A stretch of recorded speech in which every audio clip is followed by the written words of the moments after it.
In this video, I will guide you on how to call someone on TikTok. First, launch open Play Store or App Store. Now tap on the search bar and here you want to search TikTok. Now, if you find the update option, tap on that and update the app to the latest version. Since this is a new feature, it is important to update your app.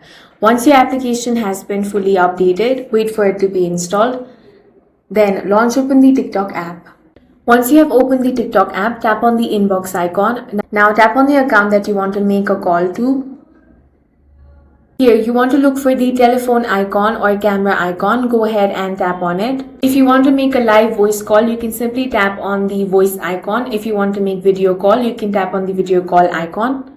Then you can simply make a call. If this option is not available, then remember that this is a new feature and it will be rolled out gradually in all accounts. You simply want to update your app and check. That's all for this video. If you found it useful, make sure to hit the like button and subscribe for more videos like this.